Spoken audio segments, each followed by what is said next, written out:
Iglesia Cristiana La Familia presenta un mensaje a la luz de la palabra.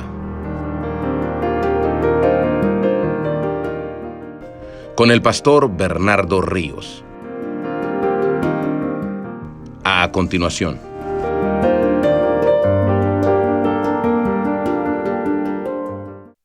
Vamos a estudiar la escritura mientras vamos a ir abriendo la Biblia.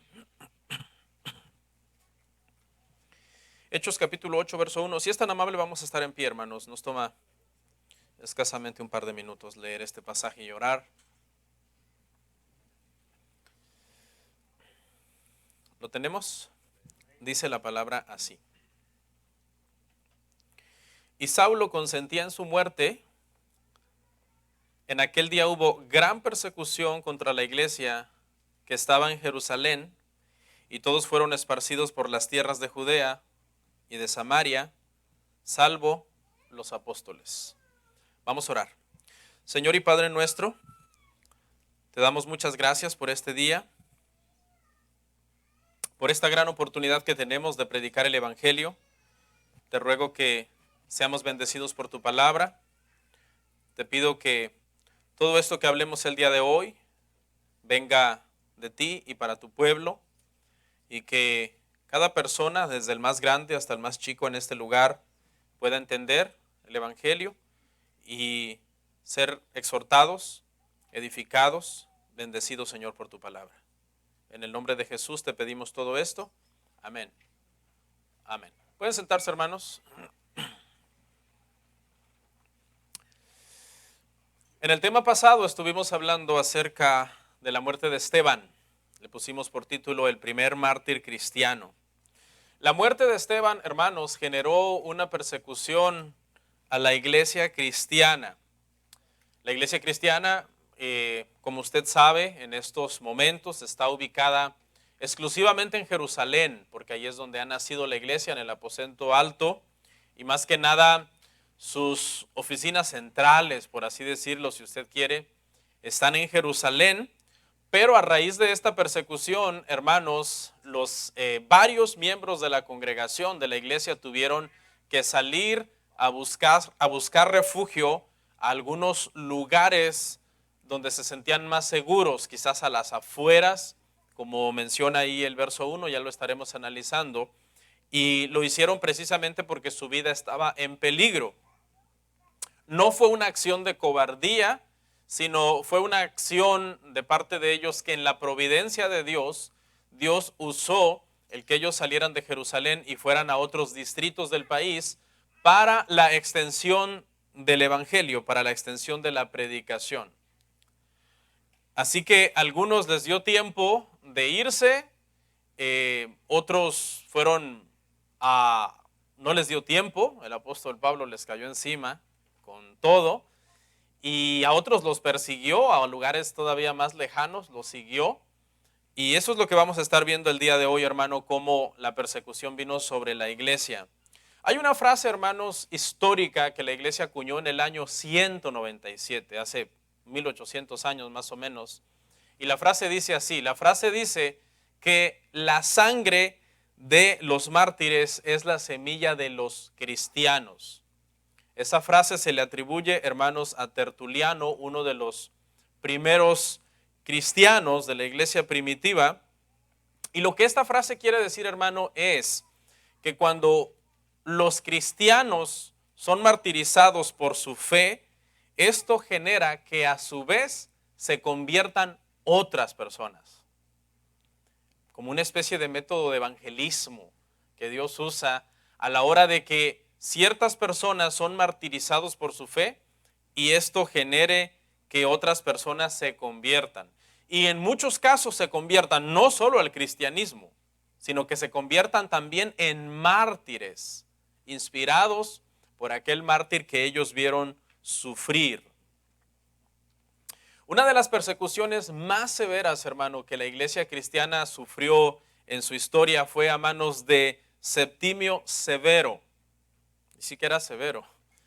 Este hermano hombre persiguió a la iglesia de una manera tan encarnizada, hermano, pero se dice, un escritor que se llamaba Hipólito Romano escribió que durante esa persecución muchas personas vinieron al conocimiento del cristianismo al ver cómo de una forma tan gallarda sufrieron por su fe muchos cristianos. Un autor más, escribiéndole a un tal Diogneto el Pagano, le dijo: ¿no ves que los cristianos arrojados a las fieras con el fin de que renieguen del Señor no se dejan vencer? ¿No ves que cuanto más se los castiga, en mayor cantidad aparecen otros? Y tal parece que esta frase, hermano, de Tertuliano, que la sangre de los mártires es semilla de cristianos, se ha cumplido a lo largo de la historia. Se cumplió en la iglesia primitiva, pero leyendo libros más recientes, más modernos, como por ejemplo Los Mártires de John Fox, de George Fox, me parece, estoy confundiendo un poco el nombre.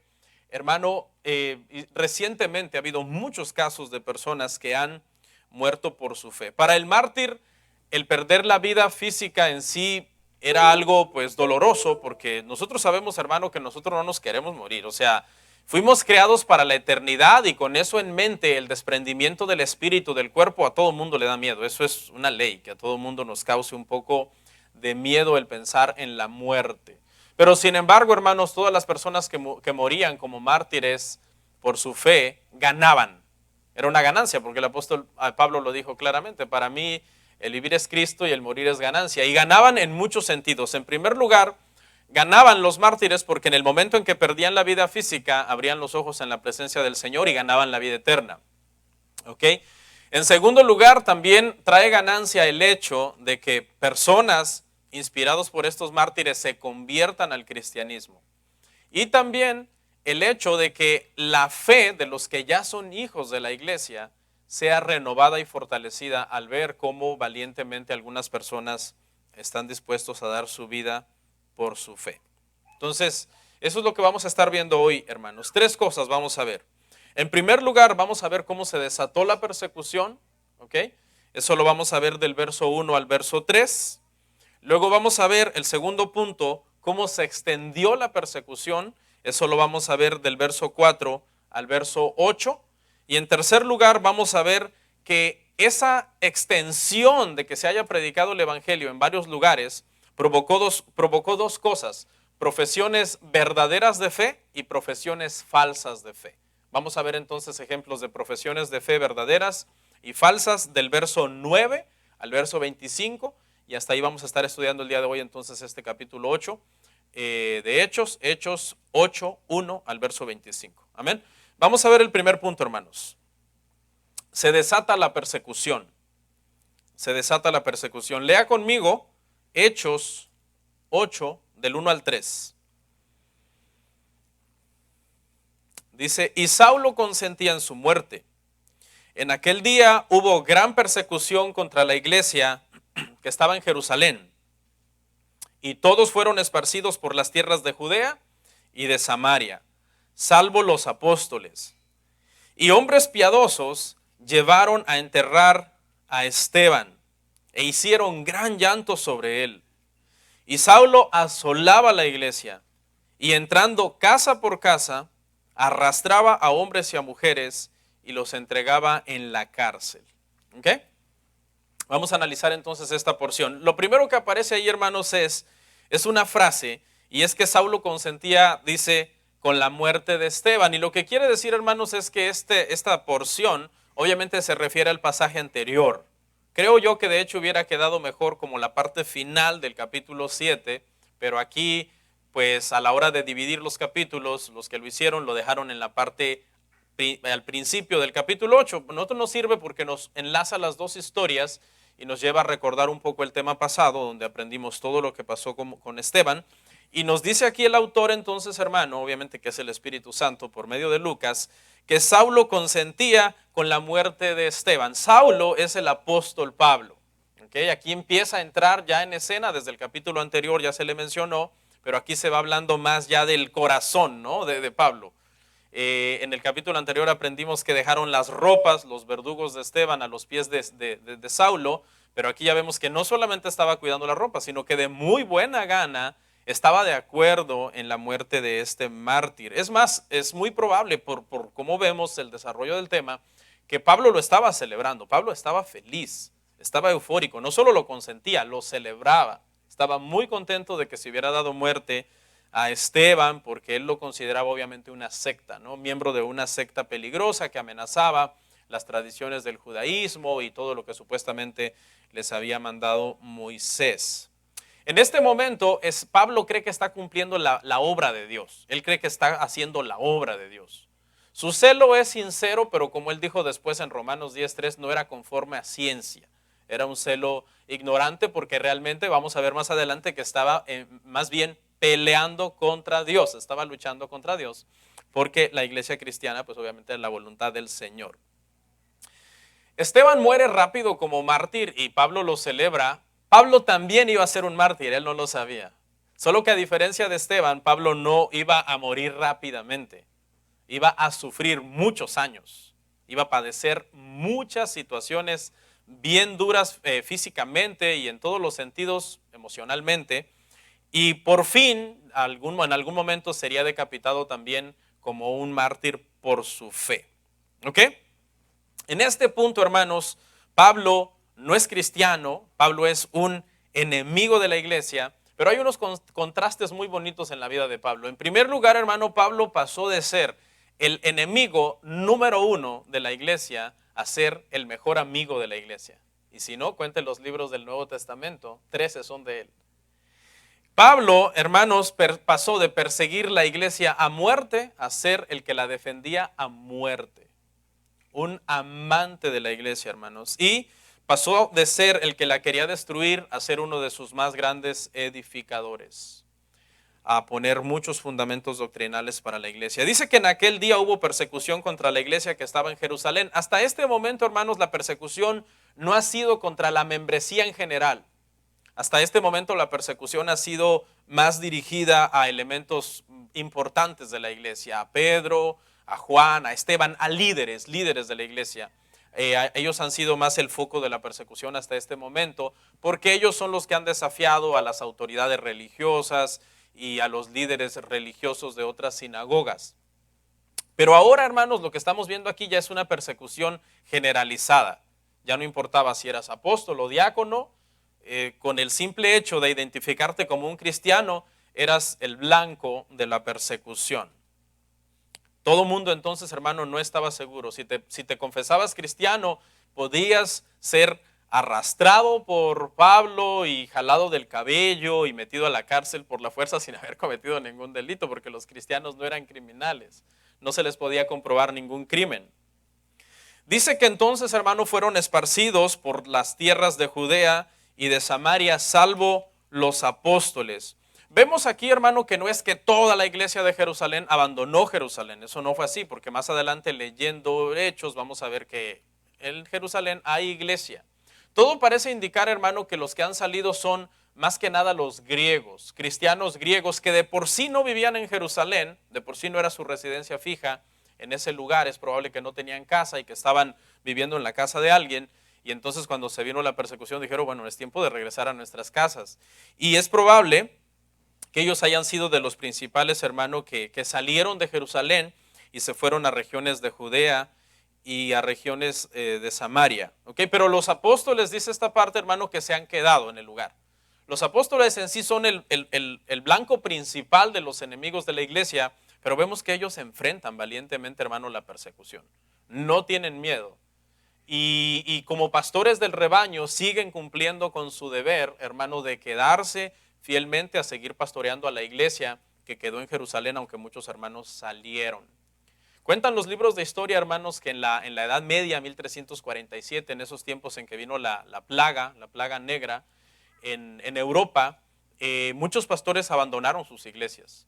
Pero también cuenta la historia que muchos pastores reformados se quedaron, hermano, a cuidar a sus ovejas, y que muchos de ellos se contagiaron, de hecho, de esta enfermedad y murieron en el deber de cuidar a las ovejas. Y esto habla, hermano, de la dedicación y el amor que un pastor debería de tener por su rebaño. Es una de las cosas que Dios nos demanda a nosotros los pastores. No es solamente, ¿verdad?, de pastorear así por encimita, sino de amar a la congregación. Y a veces pareciera que somos duros cuando predicamos algún mensaje. Hace 15 días el Señor nos dio un mensaje duro y estuvo fuerte, pero es por amor a las almas, es por amor a la verdad, es por amor a la palabra, a la iglesia y a serle fieles, hermanos, al Señor. Dice, hermano, que hombres piadosos llevaron a enterrar a Esteban e hicieron gran llanto sobre él. Ya ve, hay gente en Jerusalén todavía, no se ha ido todo el mundo, no solamente están los apóstoles que se quedaron a ser pastores del rebaño, sino que se han quedado también muchos hermanos que son piadosos. En los escritos judíos como la Misná y otros escritos estaba prohibido llorar por un criminal. Pero aquí vemos, hermano, a los hermanos llorando profundamente por Esteban, porque Esteban no es un criminal, Esteban es un hombre amado, es, hermano, un hijo de Dios, es un hombre piadoso. El mismo Señor le prohibió a Aarón llorar por sus mismos hijos cuando ellos ofendieron a Dios. Le dijo el Señor a Aarón, no llores por ellos. Y Aarón tuvo que limpiarse la lagrimita que ya le iba saliendo, porque el Señor dice, estos me ofendieron, estos me desagradaron. Pero aquí vemos, hermano, que la iglesia da rienda suelta a su llanto como es normal. Lloramos por los que mueren, aunque sabemos que pasan a la presencia del Señor. Porque ¿qué dijo Esteban antes de morir? Veo el cielo abierto, veo a Cristo sentado a la diestra de Dios. Él iba para allá, pero aún así nos duele cuando alguien pues se va de esta esfera donde estamos, ¿no? De este lugar físico donde estamos y ya no lo vamos a tener con nosotros. Cualquiera de nosotros lloraría amargamente por un hijo de nosotros que muera, aunque sepamos que ya está en la presencia del Señor.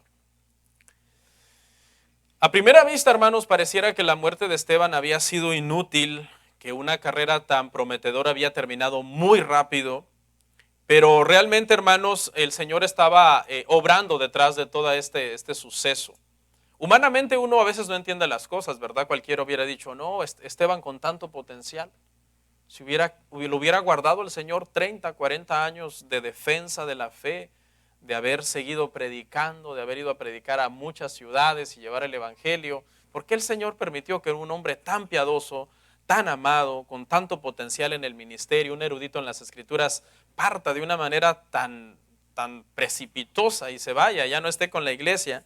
Bueno, el Señor, hermano, sabe lo que hace y Él tenía planes detrás de todo esto, porque Él usó la muerte de Esteban para que se desatara esta persecución a la iglesia y para que por medio de esta persecución, hermano, que se desató en la iglesia, el evangelio llegara a otros lugares también. El evangelio se extendiera. ¿Ok? Así que, como aprendimos hoy, hermano, Dios en su providencia todo lo va orquestando y obrando para nuestro bien. ¿Decimos amén? Aunque a veces cuesta, ¿verdad, hermanos? Aceptar algo que está pasando. Señor, y oramos que el Señor nos ayude, pero a veces pues esa es su voluntad y tenemos que tener paz. Dice, y Saulo asolaba la iglesia, entrando casa por casa, arrastraba a hombres y mujeres y los entregaba en la cárcel. Esta palabra asolar, hermano, era una palabra que se usaba para una fiera salvaje, cuando una fiera salvaje entraba a un cultivo y lo destrozaba. Más que nada los que tenían esa conducta eran los cerdos, los jabalís, animales muy brutos en su comportamiento. O cuando un cuerpo, una fiera destrozaba un cuerpo, un cadáver, un animal, ¿ok? Una fiera destrozaba un cuerpo, entonces, o descuartizaba un cuerpo. Es una palabra fuerte. Lo que quiere decir, hermano, aquí, lo que el Espíritu Santo está mostrando es que el profundo, hermano, enojo, la profunda ira de Pablo. Pablo tenía un celo, hermano, pero fuerte por el judaísmo. Fuerte, él odiaba a los cristianos, hermano, con todas sus fuerzas. De hecho, él más adelante, recordando esta ira y este odio con el que jaló a las hermanas del cabello y a los hermanos, después dice, yo por haber perseguido a la iglesia del Señor de esa manera, ni soy digno de ser apóstol. Cuando él llegó a comprender realmente el error que él había cometido al perseguir a la iglesia de esa manera y haber recordado esa ira, esa fuerza con la que él trataba a los cristianos y ese desprecio, hizo que él se considerara, hermanos, indigno de ser llamado apóstol, porque perseguía a la iglesia del Señor, lo dice claramente él. Aquí en el capítulo 8, hermano, vamos a ver a un Pablo enemigo de la iglesia. Pero cuando lleguemos al 9, que es el capítulo que sigue, vamos a ver un cambio extraordinario en este hombre. Y esto es lo que nos habla, hermanos, es el poder transformador que el evangelio tiene en el corazón de una persona, porque el cambio es dramático. Y ahí es donde entonces del capítulo 8, donde vemos a Saulo de Tarso, pasamos a ver el capítulo 9, donde vemos al apóstol Pablo, que sigue siendo él mismo físicamente, pero transformado completamente por dentro por el poder del evangelio. Vamos a ver el siguiente punto, hermano. Se extiende la predicación. Nuestro punto número 2. Se extiende la predicación, Hechos 8, del 4 al 8. Pero los que fueron esparcidos iban por todas partes anunciando el evangelio. Entonces Felipe, descendiendo a la ciudad de Samaria, les predicaba a Cristo. Y la gente unánime escuchaba atentamente las cosas que decía Felipe, oyendo y viendo las señales que hacía. Porque de muchos que tenían espíritus inmundos, salían estos dando grandes voces, y muchos paralíticos y cojos eran sanados. Así que había gran gozo en aquella ciudad. Ahí paramos en el verso 8, hermanos. Lo primero que vemos, hermanos, es que los que van huyendo de Jerusalén, a como van huyendo, hermanos, van proclamando el mensaje del evangelio. Estaban atribulados, pero como decía el apóstol Pablo, no derrotados.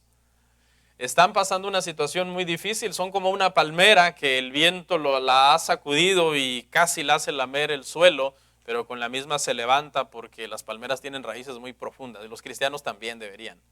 Y entonces ellos, hermano, no callan el mensaje. En medio de la persecución no dicen, bueno, es peligroso ahorita predicar. No, ellos dicen, sigamos predicando. Sigamos anunciando el evangelio y eso es lo que están haciendo. Y aquí hay 3 lecciones para nosotros como iglesia, hermano. Número 1, hermanos, tenemos que hablarle la palabra de Dios a los demás. ¿Usted tiene poca palabra? Dios lo ayudará. Dios ha prometido que cuando nosotros vamos a compartir el evangelio con alguien, Él nos ayudará. Así que no tema, no tema. Si usted, hermano, dice, no, es que yo no me considero apto como para hablarle a alguien de Cristo o para invitar a alguien a la iglesia, ¿qué tal si me hace preguntas? Tranquilo, hermano, Dios se complace en usar lo más sencillo de nosotros para nosotros poder compartir el evangelio. Identifique, hermano, cuando se presente una oportunidad con alguien que venga, que se acerca a usted, alguien como que dices, Dios me lo puso aquí, ahorita le voy a compartir el evangelio. A veces nosotros pensamos en nuestra humanidad que no es el momento, que es inapropiado, que la persona no quiere oírlo. Dejemos esas excusas a un lado, hermano. Nosotros no conocemos el corazón y la necesidad que la gente puede tener tan grande en ese momento de oír el evangelio. Segundo lugar, hermano, no tenga miedo al rechazo. ¿Ok? Algunas veces callamos el evangelio por temor al rechazo, pero Cristo dijo muy claramente que cuando nosotros lleváramos el evangelio y alguien nos rechazara, no nos estaba rechazando a nosotros, que lo estaba rechazando a Él. Así que tranquilo, no pasa nada. Algunas veces, como le dijo el Señor a sus apóstoles, sacúdanse el polvo de ese lugar y váyanse. Y número 3, hermano, si nadie se convierte tras su predicación magistral que usted cree que se aventó, o dentro de los límites que usted tenga, pero en la providencia Dios lo haya ayudado, tranquilo, porque usted no tiene que convertir a nadie. Eso es trabajo del Señor. Así que esas 3 cosas quise compartir con ustedes, hermano. Así como se pusieron bien pilas para traer gente el viernes, ya no había ni dónde sentarnos. Póngase pilas también para traer gente, hermano, a la reunión de adoración.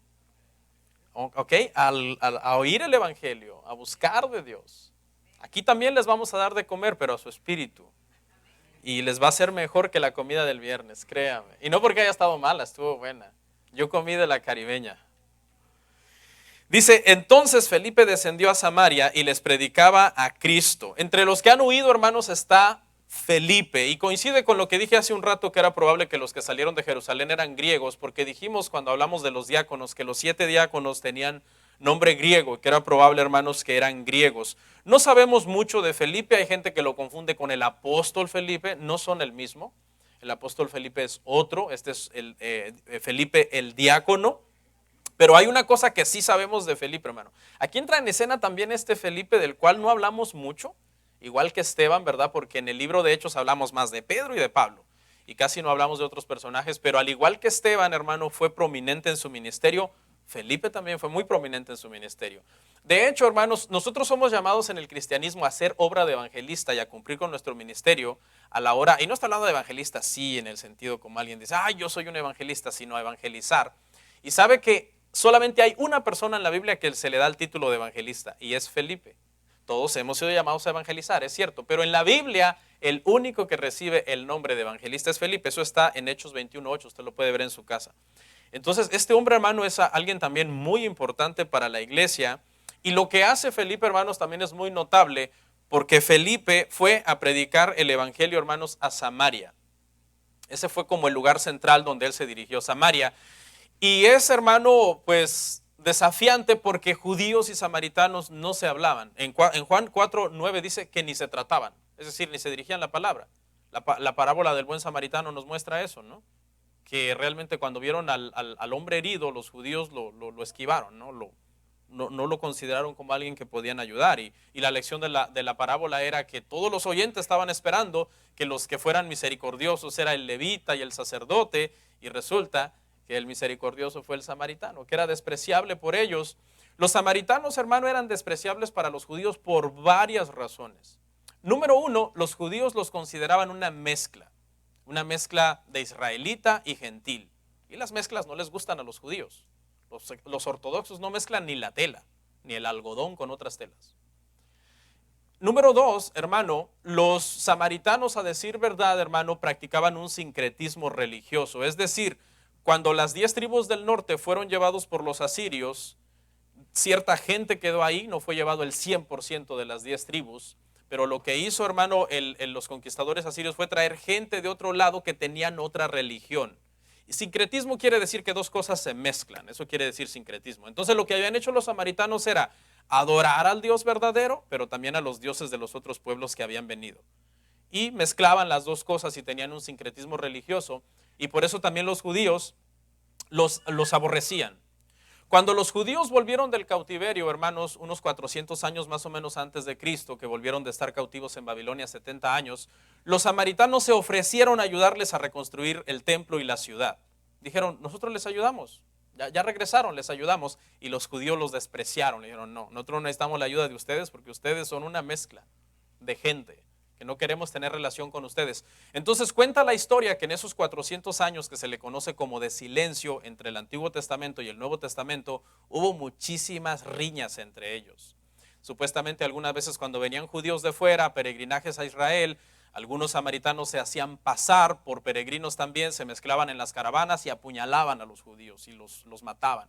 Entonces había un enojo muy enconado entre estos dos pueblos.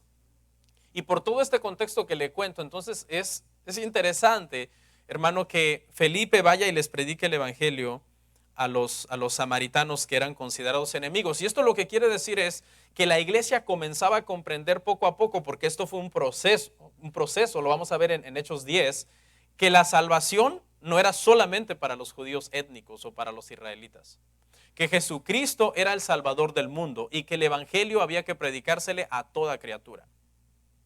Eso es lo que significa esta parte. Dice, hermanos, que la gente unánime escuchaba atentamente lo que decía Felipe, oyendo y viendo las señales que decía. En Samaria fue recibido bien el evangelio, hermanos. Estaban interesados en el mensaje que estaba compartiendo, hermanos, Felipe, y había milagros, había señales como en el siglo I siempre sucedía con el mensaje inspirado, que era confirmado por el Señor por medio de las señales. Tres cosas nos narra aquí Lucas, hermano. Número uno, dice que los endemoniados eran liberados. Salían, dice, de muchos de ellos espíritus inmundos dando voces. Lo primero, una liberación para el cautivo que estaba preso en las garras de algún demonio, algo que fue muy común en el siglo I. Aquellos que les gusta la lectura, hermanos, quieren leer un buen libro de guerra espiritual. Hace 2 años yo leí un libro que se llama Satanás echado fuera, se lo recomiendo. Es un libro que ve la guerra espiritual pero reformadamente, desde un punto de vista bíblico, apoyando cada sentencia con un versículo, y es el mejor libro de guerra espiritual que yo he leído en mi vida. Satanás echado fuera se llama, y es muy bueno. No sé si todavía estará en impresión disponible, porque a veces los libros se agotan. La segunda cosa que sucedía, hermano, era que los paralíticos eran sanados. Es decir, personas, hermano, que no podían caminar, caminaban, o que tenían alguna parte de su cuerpo paralizada por alguna situación, caminaban. Y número 3, hermano, había gran gozo en la ciudad. Entonces vemos que el evangelio, hermano, de Jesucristo trajo en Samaria muchos beneficios, tanto físicamente como en tercer lugar, lo más importante que vemos ahí es el gozo, hermano, de la salvación que había traído en muchas de las personas que habían oído el Evangelio. Porque está bien recibir muchos beneficios de parte del Señor y el Señor, hermano, lo puede hacer, pero no hay beneficio más grande que una persona pueda recibir que la salvación de su alma. Porque las sanidades, hermano, no salvan, ni las liberaciones salvan. No necesariamente una persona, por ser libre de un espíritu inmundo, va a pasar a ser lleno inmediatamente por el Espíritu Santo. No es así, porque lo que se necesita es oír el Evangelio y nacer por medio de la fe. Entonces estas cosas eran muy, muy buenas para los samaritanos, hermano. En aquel entonces, donde se imagina, no había hospitales, ni medicina, ni todos los avances médicos que se tienen hoy, recibir una sanidad física, recibir una liberación. Esas liberaciones, hermano, solamente el poder de Dios las podía hacer, hermano, porque otra gente que se pone por ahí a hacer liberaciones, lo que acaban a veces es endemoniados ellos también. En serio, ¿sí? Eso no es cualquier cosa. Mucha gente cree que Satanás es cualquier cosa y se ponen a blasfemar, como dice segunda de Pedro y Judas, de las potestades superiores, cuando ellos ni saben de qué se tratan las cosas. Ningún cristiano, le voy a enseñar una cosa, ningún cristiano es más poderoso que Satanás. Solo Dios es más poderoso que Satanás. Y muchos cristianos se quieren meter a hacer una guerra espiritual que ni entienden. ¿Ok?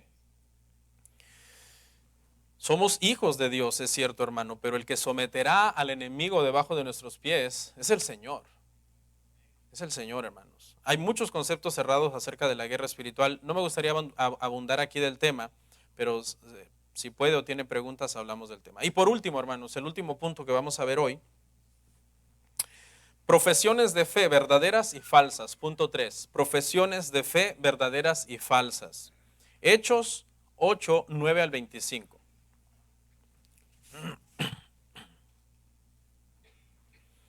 Pero había un hombre llamado Simón que antes ejercía la magia en aquella ciudad y había engañado a la gente de Samaria, haciéndose pasar por algún grande. A este oían atentamente todos, desde el más pequeño hasta el más grande, diciendo: este es el gran poder de Dios. Y le estaban atentos porque con sus artes mágicas les había engañado mucho tiempo. Pero cuando creyeron a Felipe, que anunciaba el evangelio del reino de Dios y el nombre de Jesucristo, se bautizaban hombres y mujeres. También creyó Simón mismo, y habiéndose bautizado estaba siempre con Felipe.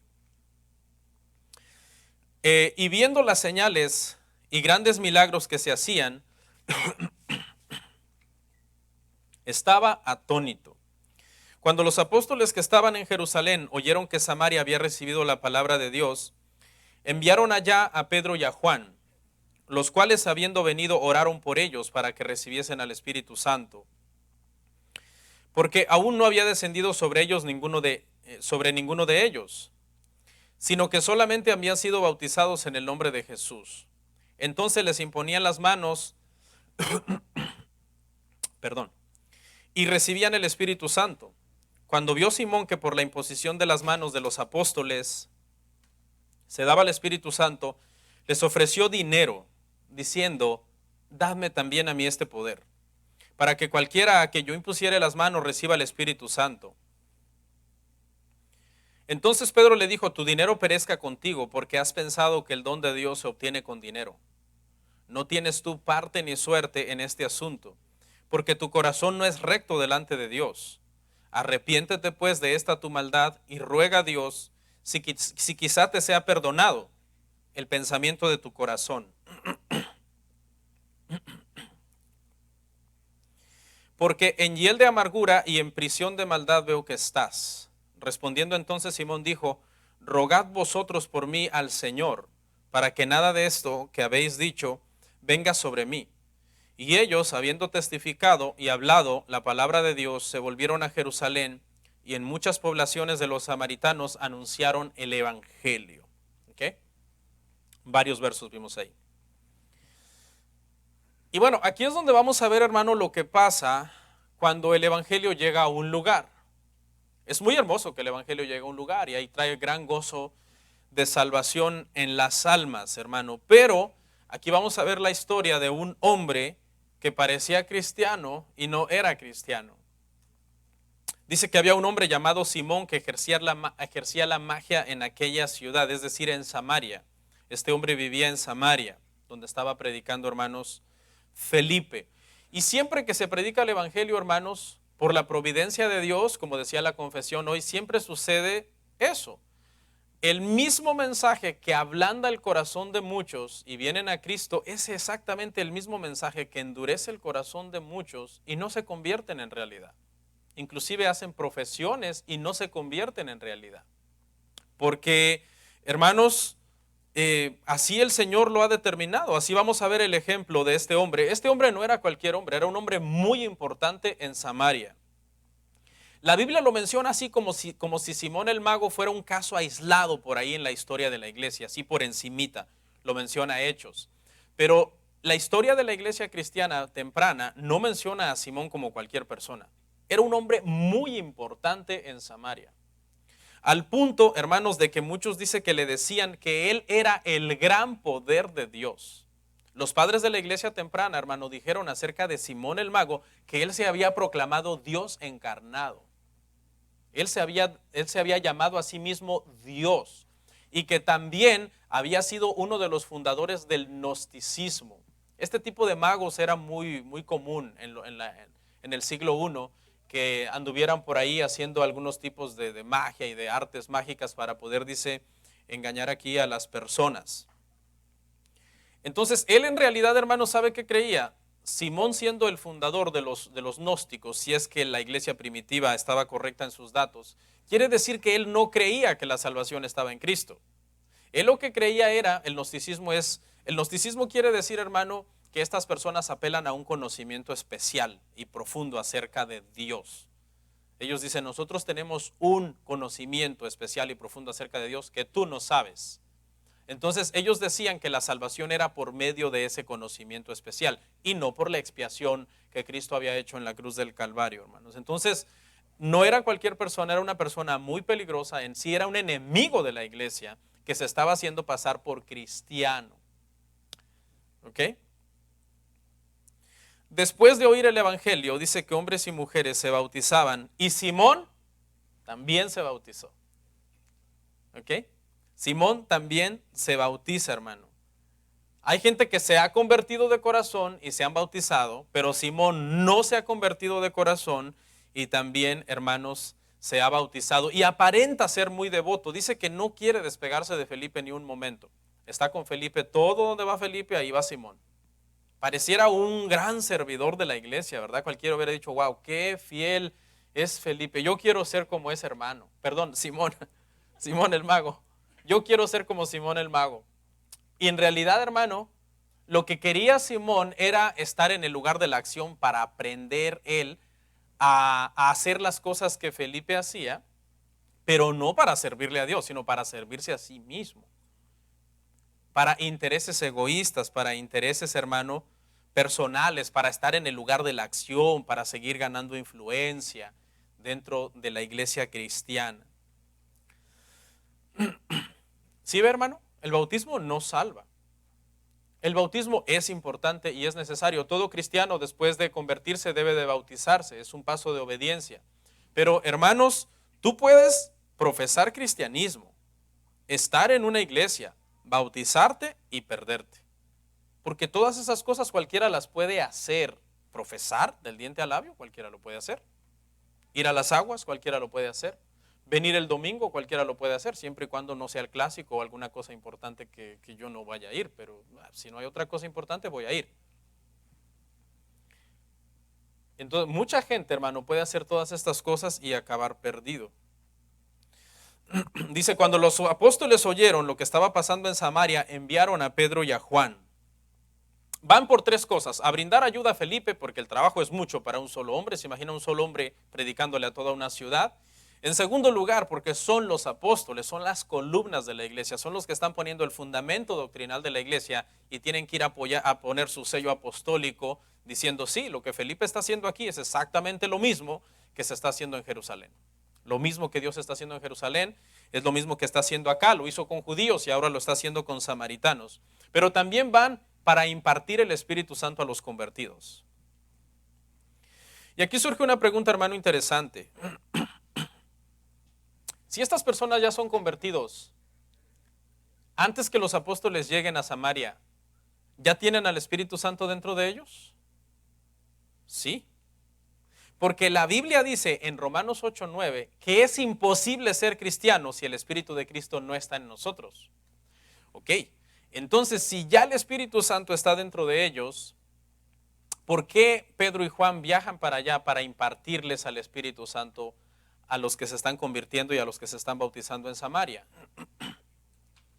La postura de la iglesia, hermanos, de la iglesia y de la interpretación sana de la Biblia, cuando lo cotejamos con muchos otros pasajes, hermanos, que en el principio, cuando la iglesia nació, esto fue necesario. No es que era una segunda bendición o una segunda visitación del Espíritu Santo, o que estos convertidos eran unos convertidos sin Espíritu Santo, sino que era necesario que se diera un testimonio público en toda ciudad donde de primero llegaba el Evangelio, para que se confirmara que lo que estaba pasando era lo mismo que había pasado en Jerusalén con el nacimiento de la iglesia. Y de esta manera, cuando el Evangelio llegaba a un lugar y los apóstoles llegaban e imponían las manos sobre los hermanos para que viniera el Espíritu Santo de una forma pública y general delante de toda la asamblea, lo que se estaba cuidando era la unidad de la iglesia. Es decir, la iglesia cristiana, hermanos, la iglesia de Cristo es una sola iglesia. Habemos muchos cristianos en el mundo y muchas iglesias locales en el mundo, ¿verdad que sí? Esta iglesia está en Norcross, hay una iglesia en Lawrenceville, hay otra iglesia, hermano, en Cumming, hay otra iglesia en Marietta, hay muchas iglesias cristianas en muchas ciudades, pero la iglesia de Cristo es una. Y lo que se estaba cuidando aquí era eso, hermano, que no se armara una división de que la iglesia en Samaria dijera, no, nosotros somos otra iglesia cristiana. Ustedes en Jerusalén son una iglesia cristiana que tiene un Señor y una fe. Nosotros aquí en Samaria somos otra iglesia cristiana que tenemos otro Señor y otra fe y otro Espíritu Santo. No, se estaba tratando de cuidar la unidad de la iglesia y sucedió después en otros lugares, en otros lugares donde el Evangelio llegaba, como en Hechos 10, que Pedro lleva el Evangelio a romanos, ¿cómo se llamaba el centurión? Hermanos, Cornelio, e igual el Espíritu Santo desciende de forma pública para decir somos los mismos. En Jerusalén, en Samaria y aquí en la casa de Cornelio es la misma iglesia, no muchas iglesias, sino la misma iglesia. Cualquiera que no le satisfaga la explicación, venga y al final hablamos, hermano. Otro día, pues, no hoy. Bueno, hermanos, vamos a ver aquí algo importante, hermanos. Dice, cuando Simón vio que el Espíritu Santo se recibía por la imposición de manos de los apóstoles, les ofreció dinero para que le dieran ese poder. ¿Sabe cómo se llama este pecado? La iglesia llamó este pecado, hermano, simonía. Vaya a Google o a cualquier lado y investigue qué es el pecado de simonía. La iglesia temprana llamó simonía en base a que Simón el mago trató de comprar el don del Espíritu Santo. La iglesia dijo, este pecado es simonía. Y ese pecado se utilizaba para describir cuando alguien quería comprar un puesto eclesiástico. Por ejemplo, cuando alguien quería ser un obispo o quería tener un puesto importante dentro de la iglesia y decía, pónganme a mí, y quería pagar por ese puesto, la iglesia comenzó a decir, eso es simonía, eso es un pecado. Ese pecado se dio mucho, hermanos, en la época de oscurantismo de la iglesia cristiana, por ahí en la Edad Media, ¿ok? Se dio mucho ese pecado, que la gente eran puestos, hermano, inclusive en el papado, hermanos, inclusive en el papado, muchos papas compraron, hermano, el poder llegar a ser papas, y eso es un pecado que se llama el pecado de simonía. Pedro le dijo a Simón, cuando Simón tuvo esta brillante idea, tu dinero perezca contigo, porque tu corazón no es recto para con Dios. En otras palabras, ¿qué crees? ¿Que puedes comprar las cosas de Dios? ¿Usted para qué cree que quería, hermanos, Simón comprar el don? ¿Para impartirlo de gratis a los demás? Claro que no. Si él estaba dispuesto a pagar, era porque él veía un negocio en esto. Él era grande, era tenido por el gran poder de Dios, tenía influencia, era importante en Samaria. Dijo, de por sí ya soy grande y ahora me dan este poder. No, pues el dinero que va a entrar a mis arcas va a ser incontable. Entonces, hermano, obviamente eso lo discernió el apóstol Pedro, hermano, y le dice, ¿sabes qué? Tú y tu dinero no son importantes, porque en las cosas de Dios no es por dinero. Las cosas de Dios, los dones del Espíritu Santo son repartidos por el Espíritu Santo como Él quiere y a quien Él quiere. No es algo que se compra con dinero. Hace unos años, hermano, un predicador muy famoso, que me imagino que ustedes ya deben de saber quién es, dijo, hermanos, que cuando esto sucedió, el que estaba bien era Simón el mago. Porque Simón el mago no estaba haciendo nada malo, sino que estaba interesado en querer tener el don del Espíritu Santo. Que el que estaba mal, hermanos, era Pedro, porque Pedro no le quiso vender el don. Es un error exegético, hermano, terrible, pero mucha gente dice, sí, tiene sentido, pues si Simón lo quería usar para ayudar al pueblo de Dios, pero no ven todo, hermano, lo que el pasaje dice, hermano. Entonces, este predicador, hermano, estaba defendiendo la herejía, escuche bien, él estaba bien, y atacando a Pedro, el maestro correcto de las Escrituras. Eso sucede hoy día. Hoy día, hermano, muchos cristianos defienden la herejía como tú no tienes una idea, y si tú la señalas como maestro bíblico, te atacan como no tienes una idea tampoco. Eso es lamentable, hermano, pero eso sucede y sucede por ignorancia, hermano. Hay muchísima ignorancia bíblica dentro de muchos creyentes, hermano, y es lamentable. Le dice Pedro, arrepiéntete de esta tu maldad. Yo me imagino, hermano, conociendo el carácter de Pedro, que Pedro aquí se controló. Sí, Pedro aquí se controló porque le dice Simón el mago, impónganme manos a mí, yo les voy a pagar, impónganme manos para que yo reciba el Espíritu Santo. Yo imagino a Pedro remangándose las manos. Claro, ahorita te voy a imponer manos, pero no para recibir al Espíritu Santo. Te voy a imponer manos para otra cosa. Porque estás completamente actuando en tu maldad. Le dice, arrepiéntete de esta tu maldad. En otras palabras, tú no eres convertido. Tú no te has arrepentido en realidad. Tú lo que tienes que hacer es arrepentirte de esta maldad, de lo que tú estás diciendo. Pero aquel predicador dijo que no, hermano, que el Simón el mago estaba bien. Él estaba bien. Dice, cuando Simón entiende, hermano, el peligro en el que él está, porque el juicio de Dios podía venir sobre él, dice, rogad por mí para que esto que habéis dicho no venga sobre mí. Pero no es una preocupación, hermano, por su alma. Es una preocupación por su integridad física. Él dice, no vaya el Señor a desatar ahorita un rayo sobre mí, rueguen que no me pase nada. Pero no está diciendo, oren por mí para que yo me arrepienta de mi maldad y yo nazca de nuevo de verdad. Todo parecía genuino, hermanos, en Simón el mago. Pero tarde o temprano salió a luz que no era cristiano. Y eso pasa con mucha gente, hermano. Mucha gente puede estar aquí por años. Son malos cristianos, se les nota. El que es falso cristiano, hermano, se le nota que es falso cristiano. Y parece, y tú dices, será, no será, pero tarde o temprano sale a luz. Tarde o temprano sale que le gusta el mundo, le gusta el pecado, que no ama el evangelio, que no está dispuesto a sufrir por el evangelio, que cuando viene la persecución abandona a Cristo, abandona al Señor, y que tiene conceptos cerrados del evangelio. Simón el mago creyó que el evangelio era otra forma de magia más. Dijo, yo ya me sé algunas artes, me voy a aprender esta nueva arte, la incorporo a mi ¿cómo se llama? A mi repertorio, y no, pues voy a hacer hasta otras cosas que no sabía hacer. Y Simón el mago pensó que el Espíritu Santo, hermano, era algo que estaba a la venta. Hay mucha gente en la iglesia, realmente no han entendido el evangelio. Espero que no sea usted. Oramos.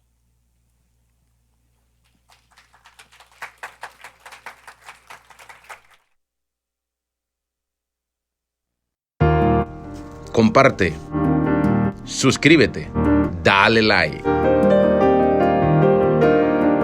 Gracias por tu sintonía. Hasta la próxima. Bendiciones.